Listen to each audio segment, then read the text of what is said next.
आज जो संकल्प यात्रा होता उद्देश्य कौन क्या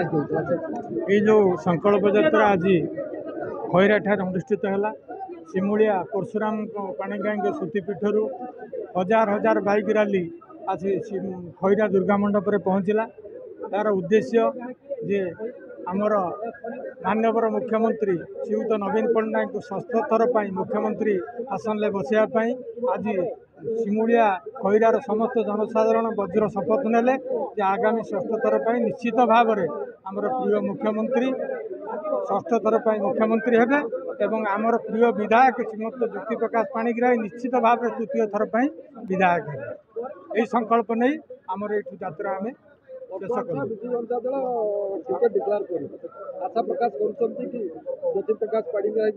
निश्चित भाव में आमर आशा अच्छी माननीय मुख्यमंत्री ठीक समय ठीक निष्पत्ति नेबे एवं आमर टिकेट निश्चित भाव में घोषणा हम ज्योति प्रकाश पाणिग्राही निश्चित भाव में एठू टिकेट पाइबे। माननीय मुख्यमंत्री उपर आमर विश्वास अच्छी से निश्चित भाव में सठिक पदक्षेप नेबे। आज जो संकल्प यात्रा मो नाम रजकिशोर महांती खैरा ब्लॉक विजु जनता दल सभापति। आज जो संकल्प यात्रा ये संकल्प यात्रा युव बंधु मान को बहुत धन्यवाद देवी। प्रबल ग्रीष्म प्रभाव सत्वे से आसी दुर्गा मंडप ठारे 10,000 ऊर्ध्व युव बंधु पहुँची पारिछंती एवं समस्त पीआरआई मेंबर जो मैंने सरपंच समिति जिला परिषद एमाने भी पहुँची पारिछंती। मु आशा करुच्ची ये संकल्प यात्रा सफल होइतिबारु माननीय मुख्यमंत्री नवीन पट्टनायक एवं आमर प्रिय नेता ज्योति प्रकाश पाणिग्राही धन्यवाद पात्र से आगामी दिन में ज्योति प्रकाश पाणिग्राही यही युवबंधु मान को ठीक भाव में रखि से ठीक भाव में आज उपयुक्त समय पहुँची पार्टी धन्यवाद।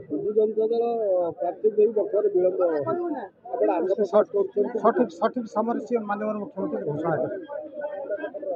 आज जो सिविलिया विभाग संकल्प यात्रा कर उद्देश्य कौन कहीं संकल्प यात्रा कर उद्देश्य नवीन पट्टनायक षष्ठ थर पर मुख्यमंत्री हेबे धारा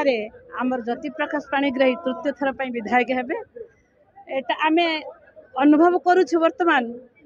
केते बड़ खरारे भी आमर बुढ़ा बुढ़ी माँ मौसी समस्ते प्रत्येक कोण अनुकोणरू बाहरी आछंती षष्ठ थर नवीन पट्टनायक को मुख्यमंत्री देखिबे एवं तृतीय थर आमर ज्योति नना को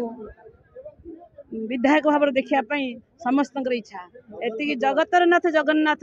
करुणा करंतु। पवित्र ओडिया नववर्षर परदिन आज एक संकल्प निगला प्रभात पुरुष विजु पट्टनायक पादपद्म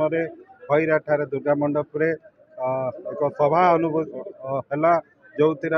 हजार हजार पाखापाखि 10,000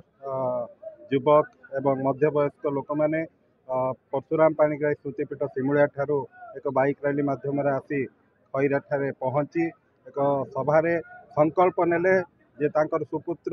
जे जड़े निर्मल भावमूर्तिर नेता ओडिशा को षष्ठ थर पर आम मुख्यमंत्री आसन में बसैबू एवं खैरा सिमुलिया रे डबल शंख बाजिब 30,000 रु 40,000 भोट रे निश्चय विजय हेबे बोली आज समस्ते संकल्प आज निगला। दल समय रे माननीय मुख्यमंत्री सठिक समय रे सठिक निष्पत्ति नेबे।